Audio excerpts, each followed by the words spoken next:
안녕하세요. 여러분의 경제 상식을 길러주는 공짜 점심입니다. 금융위원회가 마침내 가계부채 관리 강화 방안을 발표했습니다. 기존에 나와 있었던 DSR 규제 일정을 앞당기고 이 금융권에 대한 대출 규제도 강화하는 것을 핵심으로 합니다. 많은 분들이 이번 대출 규제로 도대체 얼마까지 대출이 가능한 것인지 궁금하리라 생각합니다. 이 궁금증을 오늘 풀어드리도록 하겠습니다.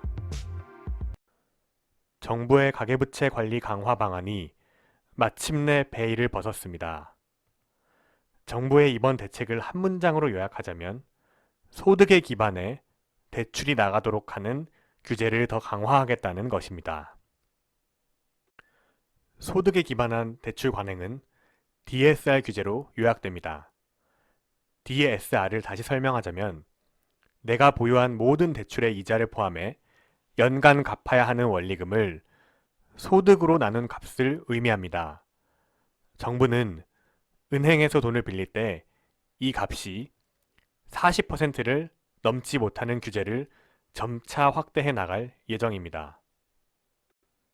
규제 일정을 살펴보면 내년 1월부터 대출액이 2억 원을 초과하는 경우 6개월 뒤인 내년 7월부터는 대출액이 1억 원을 넘어가면 모두 이 DSR 규제의 영향을 받게 됩니다.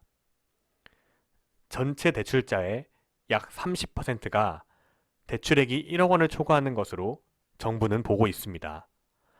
앞으로도 이 비율이 유지된다면 대출받는 사람 10명 중 3명은 DSR 규제를 받게 된다는 의미입니다. 올해 초 통계청 발표에 따르면 우리나라 직장인 평균 연소득은 약 4천만 원 가량인 것으로 보입니다. 이 연봉을 기준으로 DSR을 계산해보고 최대 받을 수 있는 주담대가 얼마인지 살펴보겠습니다. 만약 연소득 4천만 원인 직장인이 6억 원짜리 아파트를 구매한다고 가정할 때 DSR 40% 규제 하에서 최대 받을 수 있는 액수는 약 2억 9천만 원입니다. 주담대 금리는 3.5%, 대출 만기는 30년으로 잡았습니다. 이렇게 잡았을 때 매년 이 사람은 은행에 갚아야 할 대출 원리금이 약 1,562만 원입니다. 이 금액을 연소득 4천만 원으로 나눴을 때 값이 39.05%로 규제 범위 안에 들어오게 됩니다. 만약 주담대 액수가 3억 원 이상이 되면 DSR이 40%를 넘게 됩니다. 화면에서 보시는 이 표는 각 연봉별로 최대 받을 수 있는 주택담보대출 한도를 적어본 것입니다. 주담대 외에 다른 대출은 받을 수 없다고 보시면 됩니다.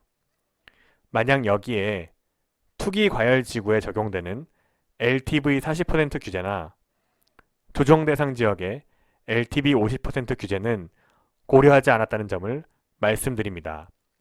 만약 이 규제까지 함께 적용될 경우 한도는 더 줄어들 수 있습니다. 연소득 1억 원인 직장인은 최대 주택담보대출로 7억 3천만 원까지 받을 수 있는 것으로 계산됐습니다. 대출 규제가 강화됐지만 어떻게든 대출을 받아서 집을 사야만 하는 분들이 계실 수 있습니다. 이런 분들께 몇 가지 팁을 드리고자 합니다. 첫째로는 기존에 보유한 마이너스 통장 또는 신용대출을 상환하고 주담대를 최대한 받는 것이 대출 한도를 받는데 유리합니다. 마이너스 통장 4천만 원이 있는 상태에서 연소득 4천만 원인 직장인이 주담대를 받으려고 할 때 내년 1월부터는 한도가 1억 원 이상 줄어드는 현상이 발생합니다. 둘째로 무주택자의 경우 LTV 우대 혜택을 통해 주담대 한도를 최대한 많이 받으실 것을 조언드립니다.